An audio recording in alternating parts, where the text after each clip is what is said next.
હરિઓમ. ધોરણ 2 વિષય ગણિત. વિદ્યાર્થી મિત્રો, આગળના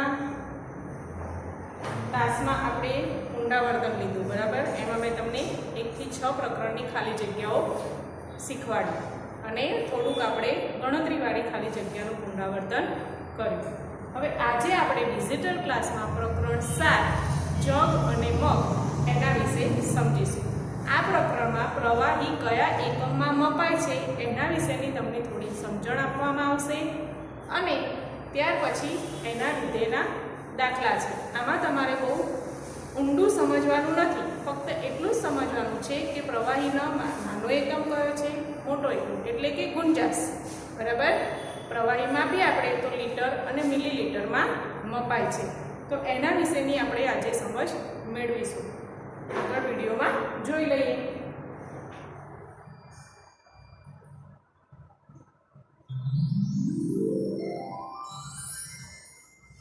પ્રકરણ 7 જગ અને મગ.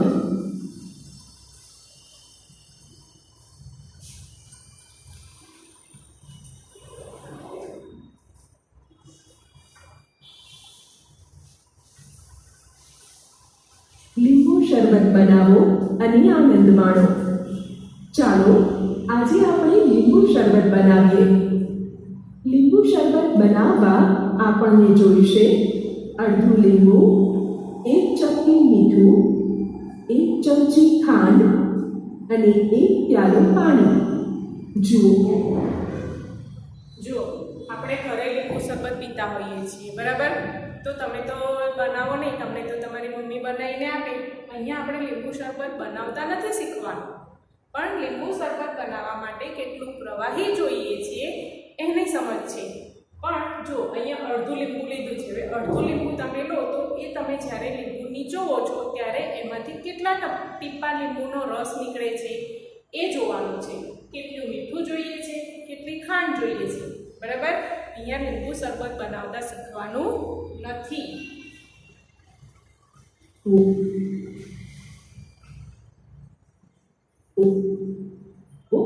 હવે આપણે લીંબુ શરબત બનાવીએ.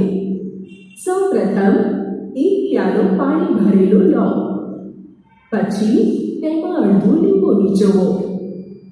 ત્યારબાદ તેમાં 1 ચમચી ખાંડ અને ચપટી મીઠું નાખી ચમચીથી હલાવો. તૈયાર છે તમારું લીંબુ શરબત. તો લો, મજા માણો તમારા લીંબુ શરબતને.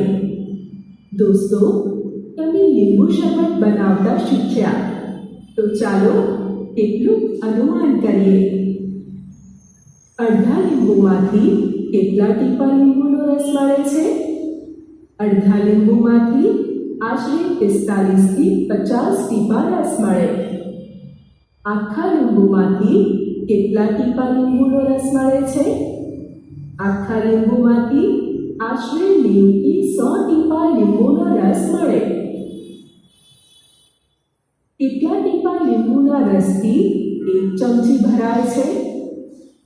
આશરે 20 થી 25 ટીપાથી 1 ચમચી ભરાય છે.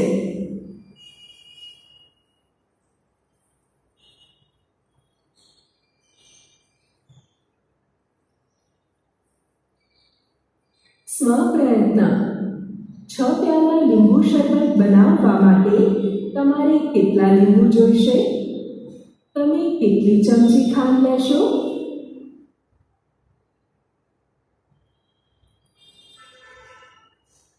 તો આ રીતે તમારે પણ ઘરે પ્રયત્ન કરવાનો. જો આપણે 1 પ્યાલો લીંબુનો રસ બનાવ્યો તો એમાં અડધું લીંબુ લીધું, તો એવી રીતે તમારે 6 ગ્લાસ લીંબુનો રસ બનાવવો છે, શરબત બનાવવો છે, બરાબર? તમારા ઘરમાં 6 વ્યક્તિ છે, તો 6 વ્યક્તિ માટે તમારે લીંબુ શરબત બનાવવું હોય તો તમારે કેટલા લીંબુ જોઈએ? તો 3 લીંબુ જોઈએ, બરાબર? 1 ગ્લાસ માટે અડધું લીંબુ જોઈએ છે, તો 3 ગ્લાસ માટે કેટલું લીંબુ જોઈએ? આપણે 6 લીંબુ જોઈએ, બરાબર છે? અને ખાંડ કેટલી જોઈએ, મીઠું કેટલું જોઈએ, બરાબર? એના ઉપરથી આપણે એ માપવાનું છે કે કઈ વસ્તુમાં કેટલું પ્રવાહી સમાય છે. હવે તમારી પાસે ગ્લાસ છે, એક ગ્લાસ છે, પછી જગ છે અને ડોલ છે, તો ગ્લાસમાં સૌથી ઓછું પાણી સમાય અને ડોલમાં સૌથી વધારે પાણી સમાય.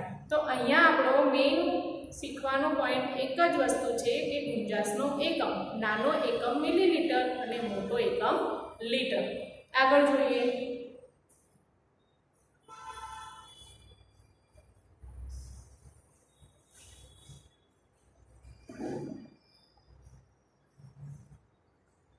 ગામના મેળામાં લીંબુ શરબતની હાટડી.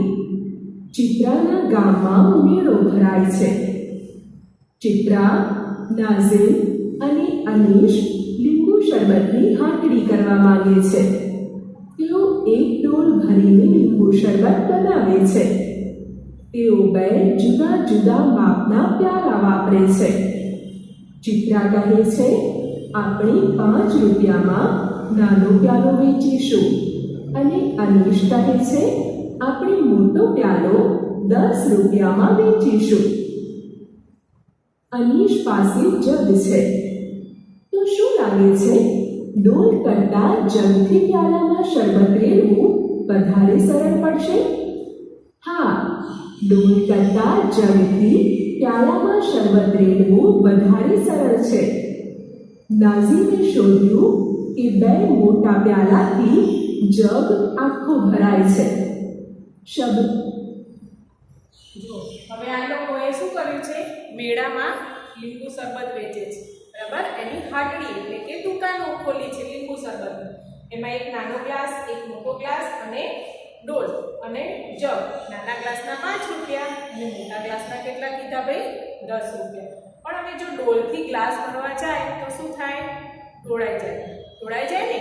એના બદલે લોકો શું કરે છે, જગથી ભરે છે. ડોલ કરતાં જગમાં ઓછું સમાય અને જગ કરતાં ગ્લાસ એટલે કે પ્યાલામાં ઓછું સમાય. પણ પછી શું કહે છે કે એક જગ ભરેલો હોય તો આ એક જગ ભરવા માટે કેટલા ગ્લાસ લીંબુ શરબત જોઈશે? 2. બરાબર. 2 ગ્લાસ જગમાં રેડે એટલે જગ આખો ભરાઈ જાય છે. હવે એમ કહે છે કે કોઈને આખો જગ ભરવો હોય, આખો જગ લીંબુ શરબત જોઈશે તો કેટલા પૈસા જોઈએ એ જોઈએ આપણે. બિના એક જગ ભરેલો શરબત ખરીદવા ઈચ્છે છે તો તેણે કેટલા રૂપિયા આપવા પડશે? જુઓ, શબનમને એક જગ શરબત ખરીદવું છે જે 2 મોટા પ્યાલાથી ભરાય છે. હવે એક મોટા પ્યાલા શરબતની કિંમત 10 રૂપિયા છે. આથી 2 મોટા પ્યાલા શરબતની કિંમત થાય 2 ગુણ્યા 10 બરાબર 20 રૂપિયા. આથી એક જગ શરબતની કિંમત 20 રૂપિયા થાય. ચિત્રાએ શોધ્યું કે 2 નાના પ્યાલાથી એક મોટો પ્યાલો ભરાય છે. તો કેટલા નાના પ્યાલા લીંબુ શરબતથી એક આખો જગ ભરી શકાય? હવે જો મોટો ગ્લાસ હોય તો એ 2 નાના ગ્લાસ આપણે ભરીએ તો એક મોટો ગ્લાસ ભરાઈ જાય છે, બરાબર. તો હવે નાના ગ્લાસના કેટલા રૂપિયા હતા? 5 રૂપિયા. તો એક મોટા ગ્લાસના કેટલા થયા? 10 રૂપિયા. હવે કેટલા નાના પ્યાલાથી લીંબુ શરબતથી આખો જગ ભરી શકાય? કેટલા આવશે ભાઈ? બોલો. 4 આવશે. જોઈએ આપણે, બરાબર. જુઓ, 2 નાના પ્યાલાથી એક મોટો પ્યાલો ભરાય છે અને 2 મોટા પ્યાલાથી એક જગ ભરાય છે. આથી 2 નાના પ્યાલાથી એક મોટો પ્યાલો ભરાય. આથી 4 નાના પ્યાલાથી 2 મોટા પ્યાલા શરબત ભરાય. એક મોટો પ્યાલો 2 નાના પ્યાલાથી ભરાય. આથી 2 મોટા પ્યાલા 4 નાના પ્યાલાથી ભરાય છે. આમ એક જગ 4 નાના પ્યાલાથી ભરાય છે. એક આખો જગ ભરવા 4 નાના પ્યાલા જોઈએ. આથી અડધો જગ ભરવા 2 નાના પ્યાલા જોઈએ.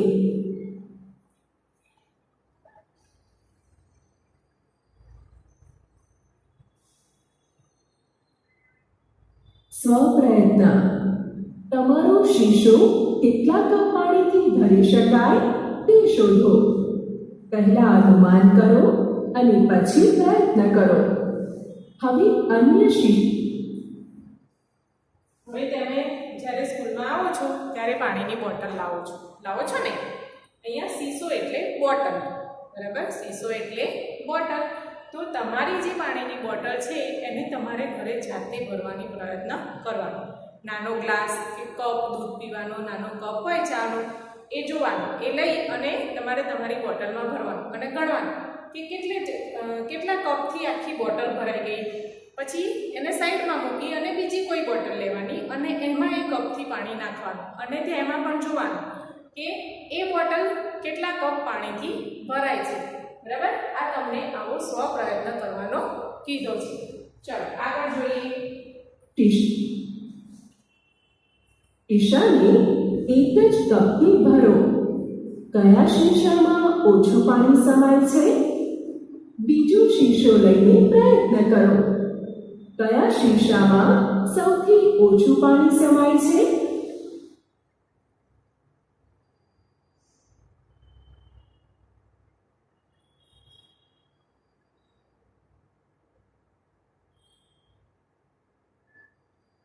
વાસણ ભરવાની મજા. સુનૈના અને જસપ્રીત રસોડામાંથી જુદા જુદા વાસણ લાવ્યા. તેમની પાસે એક જગ, એક પ્યાલો, એક મગ, એક તપેલી અને એક વાટકી છે. તેઓએ એક કપથી દરેક વાસણ ભર્યું. આ પરથી અનુમાન કરો કે કયા વાસણમાં સૌથી ઓછું પાણી સમાય છે.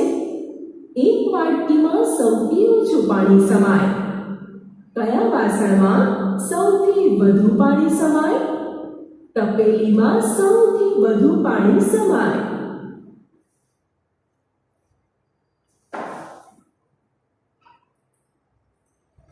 તો તમારે પણ ઘરે આવી રીતે કરવાનું. પહેલા મમ્મીને પૂછી લેવાનું, બરાબર? મમ્મીને પૂછી અને ઘરમાં ગંદુ ના થાય એ રીતે આ કામ કરવાનું. 4-5 વાસણ લેવાના, એક નાનું, એક એનાથી મોટું, એનાથી મોટું, એનાથી મોટું, અને પછી આવી રીતે પાણી ભરવાનું અને જોવાનું કે શેમાં સૌથી ઓછું પાણી સમાય છે અને શેમાં સૌથી વધારે પાણી ભરી શકાય છે. પછી પાછું એને ઉચકજો એટલે આપણે પેલું તમે કેટલું ઉચકી શકો છો એ પણ આવી જાય એમાં, બરાબર? કે તમે એક વાટકી પાણી ઉચકી શકો છો, કે એક ગ્લાસ પાણી ઉચકી શકો છો, કે એક જગ ભરેલું પાણી ઉચકી શકો છો, કે એક ડોલ ભરેલું પાણી ઉચકી શકો છો, બરાબર? એટલે તમને ખ્યાલ આવશે કે શેમાં સૌથી વધારે પાણી ભરાય છે, બરાબર? ચાલો આગળ જોઈએ.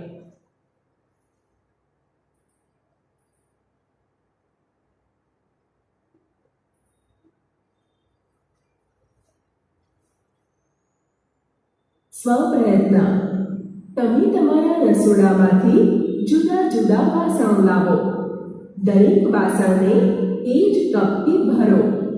હવે વાસણમાં જેટલા કપ પાણી સમાય તે સંખ્યા ગણો. પહેલા અનુમાન કરો અને પછી જાતે કરો. તમે ઉપયોગમાં લીધેલું વાસણ ભરવા માટે થયેલા પાણીના કપ.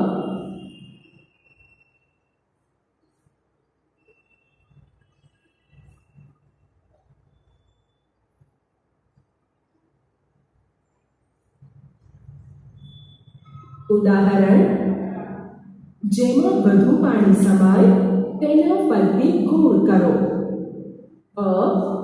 અહીં આપેલ ડોલ અને ટમ્બલરમાં. ચાલો હવે જો અહીંયા છે ને જુદા જુદા વાસણ આપ્યા છે. હવે આ વાસણોમાં કયા વાસણમાં સૌથી વધારે પાણી સમાય અને કયા વાસણમાં સૌથી ઓછું સમાય.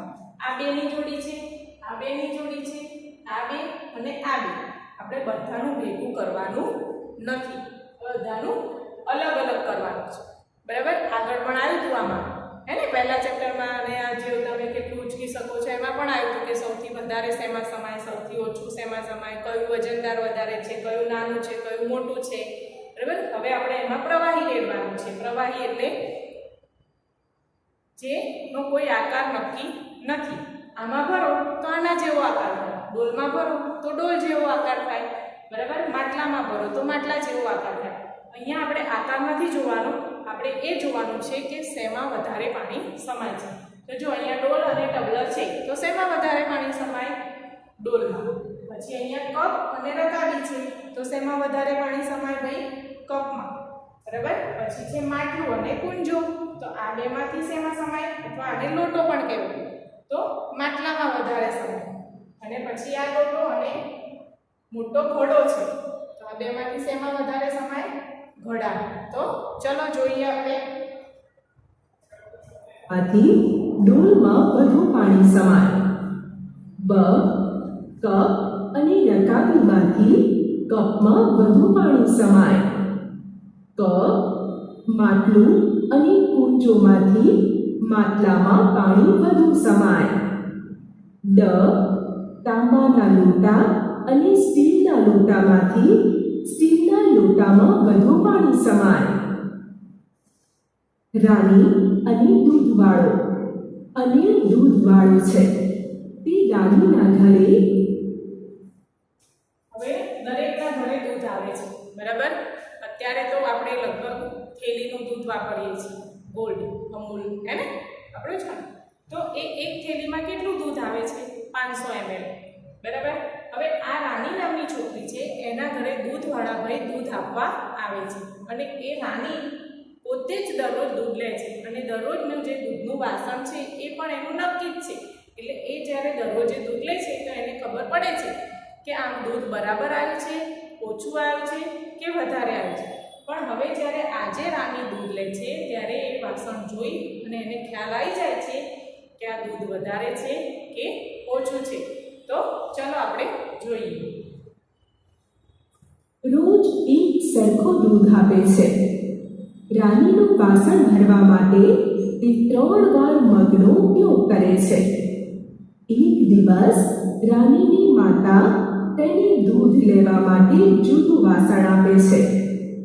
રોજ રાનીનું વાસણ છલોછલ દૂધથી ભરાઈ જતું હતું, પરંતુ આજે રાનીએ જોયું કે તેનું વાસણ આખું ભરાયું નહોતું.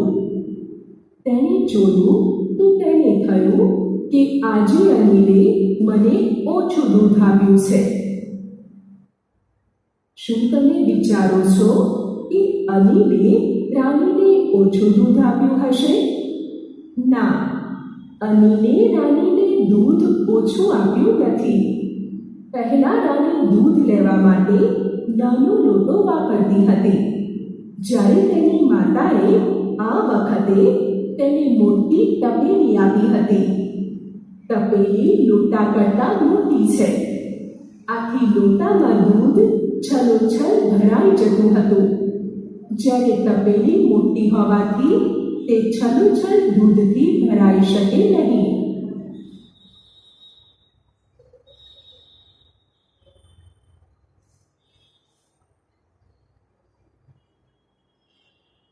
સ્વપ્રયત્ન. તમારી માતા રોજ કેટલું દૂધ ખરીદે છે?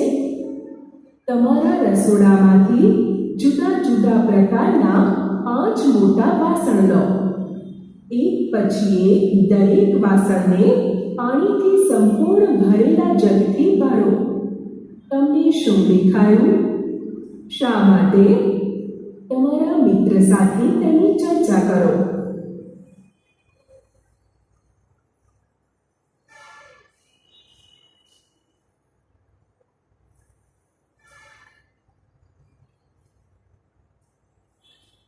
તરસ્યો કાગડો. ચિંતિત કાગડો. વાર્તા તો સાંભળેલી જ હશે ભાઈ દરેક જણે, હે ને? તરસ્યો કાગડો સાંભળી છે ને વાર્તા? શું આવે છે એ વાર્તામાં? તો એ વાર્તામાં એવું આવે છે કે આ કાગડાને ખૂબ તરસ લાગી છે. હવે પાણીની શોધમાં નીકળ્યો છે, ક્યાંય એને પાણી મળતું નથી, એટલે ખૂબ ચિંતામાં આવી ગયો છે કે મને પાણી નહીં મળે તો હું શું કરીશ. આપણને સ્કૂલમાં એવું થાય છે ને, બહુ તરસ લાગી હોય ને મેમ પાણી પીવાની ના પાડે તો શું થાય? બહુ જ ગુસ્સો આવે ને આપણને, અને એમ થાય કે મને ક્યારે પાણી મળશે, ક્યારે પાણી મળશે, બરાબર. તો આ કાગડાને પણ પાણી મળતું નથી. હવે જ્યારે એ કાગડો પાણીની શોધમાં ફરતો હોય છે ત્યારે એને એક બગીચામાં એક કુંજો જોવા મળે છે અને એની અંદર થોડુંક જ પાણી હોય છે. હવે કુંજો કેવો હોય છે? ઊંડો, અને પાણી પણ ઊંડું હતું તો કાગડો પાણી પી શકતો નથી. પણ કાગડો કેવો છે? પાછો હોશિયાર છે, ચતુર છે, બરાબર. એણે વિચાર્યું અને આજુબાજુમાં જોઈ અને એણે શું કર્યું? પથરા કે કાંકરા જે બાજુમાં પડ્યું હતું એ લઈ અને એણે એ કુંજાની અંદર નાખ્યા. એટલે કુંજાની અંદર નાખવાથી પાણી શું થઈ ગયું? ઉપર આવી ગયું અને કાગડાએ પાણી પી લીધું. હવે તમારે પણ ઘરે આ રીતે પ્રયત્ન કરવાનો છે. શું કરવાનું છે? તો 2 ગ્લાસ લેવાના, બંને ગ્લાસમાં થોડું થોડું પાણી ભરવાનું. હવે તમારી પાસે જે પણ વસ્તુ હોય કે લખોટી ના હોય તો કંઈ પણ છે કે આજુબાજુમાં તમારી પાસે નાના પથ્થર હોય તો એ પણ તમે લઈ શકો, કે બટન હોય કે કંઈ પણ, તો એ વસ્તુ તમારે પાણીની અંદર નાખવાની અને પછી જોવાનું કે પાણી ઉપર આવે છે કે નથી આવતું. પાણી ઉપર આવવા માટે 1 ગ્લાસમાં તમે કેટલી લખોટી નાખી એ ઉપરથી તમે બીજા ગ્લાસમાં પણ એટલી લખોટી નાખો અને કેટલું પાણી ઉપર આવે છે એનું તમારે અનુમાન કરવાનું છે. તો અહીંયા આપણે વાર્તા સમજી લઈએ. ચલો. કાગડો ખૂબ તરસ્યો હતો. તેણે દરેક જગ્યાએ પાણી શોધ્યું પણ તેને ક્યાંય મળ્યું નહીં. અચાનક તેણે એક માટલું જોયું. જ્યારે તેણે પાણી પીવાનો પ્રયત્ન કર્યો ત્યારે તેણે જોયું કે માટલામાં ઘણું ઓછું પાણી હતું. તેણે નજીકમાં પડેલા કાંકરા જોયા. કાગડા પાસે એક યુક્તિ હતી. તેણે એક પછી એક કાંકરા માટલામાં નાખ્યા. આથી માટલામાં પાણી ઉપર આવ્યું. ચીરપીએ પાણી પીધું અને ઉડી ગયો.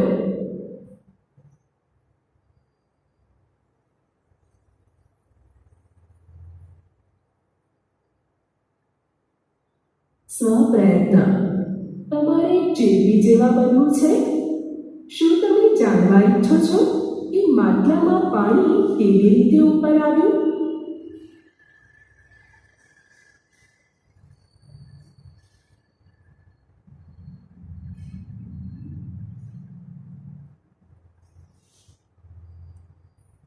બે સરખા માપના પ્યાલા લો. પાણીથી દરેક પ્યાલાને અડધો ભરો. તમારે પહેલા પ્યાલામાં છેક સુધી પાણી ઊંચું લાવવા માટે કચુકા નાખવા. અનુમાન કરો કે તેમાં નાખવા માટે કેટલા કચુકા જોઈએ. હવે જાતે કરો. ઉપયોગમાં લીધેલા કચુકા ગણો. હવે તેટલી સંખ્યામાં લખોટીઓ બીજા પ્યાલામાં નાખો. શું થયું? પથ્થરનો ઉપયોગ કરી ફરીથી કરો. શું થયું? શા માટે? પાણી ઉપયોગી છે. આપણા ઘરમાં અહીં આપેલ દરેક ક્રિયા માટે કેટલું પાણી એટલે કે મગ કે ડોલ વપરાય છે તે શોધો. નહાવા માટે જો આપણે ઘરમાં કોઈ પણ કામ કરીએ તો પાણી વગર કોઈ કામ થાય નહીં. સવારથી ઉઠીએ ત્યારથી આપણને પાણીની જરૂર પડે છે. ઉઠો એટલે બ્રશ કરો, નહાવો, બરાબર, પછી રસોઈ બનાવો એટલે શું થાય? વાસણ થાય, તો વાસણ ઘસવા પણ પાણીનો ઉપયોગ થાય, કપડાં ધોવા માટે પણ પાણીનો ઉપયોગ થાય, નહાવા માટે પણ પાણીનો ઉપયોગ થાય અને પીવા માટે તો પાણી જોઈએ જ આપણને. તો આ દરેક કાર્ય કરવા માટે કેટલું પાણી જોઈએ છે એ તમારે ઘરે જોવાનું છે, બરાબર. તો જો નાહવા માટે તો કોઈ બાળક 1 જ ડોલ પાણીમાં નાય, કોઈ અડધી ડોલ પાણીમાં પણ નહીને ઊભા થઈ જાય છે, તો કોઈ 2 ડોલ પાણી પણ વાપરે છે. વાસણ ઘસવામાં પણ કોઈ છૂટા નળે પાણી રાખી અને વાસણ ઘસે તો વધારે પાણી વપરાય. કોઈ થોડું પાણી લઈ અને વાસણ ધોવે તો એના માટે ઓછું પાણી વપરાય છે. પછી અહીંયા છે કપડાં ધોવા, તો કપડાં ધોવામાં સૌથી વધારે પાણી વપરાય, બરાબર છે. કારણ કે કપડાં પલાળો, એને બ્રશ કરવો, સાબુ કરવો, બરાબર છે. પછી 2-3 પાણીમાં એ બધું નિતારો એટલે સૌથી વધારે પાણી શેમાં વપરાય? કપડાં ધોવામાં. અને પછી આપણે પાણી, તો તમે આખા દિવસનું કેટલું પાણી પીવો છો એ પણ તમારે અનુમાન કરવાનું છે. જોડો. આશરે 1 ડોલ પાણી વપરાય છે. કપડાં ધોવા માટે આશરે 2 ડોલ પાણી વપરાય છે. વાસણ ધોવા માટે આશરે 1 આખી અને 1 અડધી ડોલ પાણી વપરાય છે. પાણી પીવા માટે એક વખતમાં 1 મગ પાણી વપરાય છે. ફુગ્ગામાં કેટલું પાણી સમાય? ફુગ્ગામાં આશરે 1 મગ પાણી સમાય. પિચકારી ભરવા માટે કેટલું પાણી જોઈએ? પિચકારી ભરવા માટે 2 મગ પાણી જોઈએ. કોયડો. એક ઊંટ એક સમયે 9 ડોલ પાણી પી શકે છે. તો 2 ઊંટ એક સમયે કેટલી ડોલ પાણી પી શકે? એક ઊંટ એક સમયે 9 ડોલ પાણી પી શકે. આથી 2 ઊંટ એક સમયે 9 વત્તા 9 બરાબર 18 ડોલ પાણી પી શકે.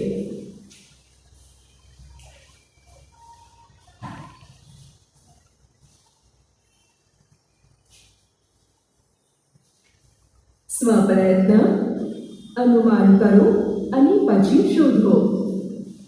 અ.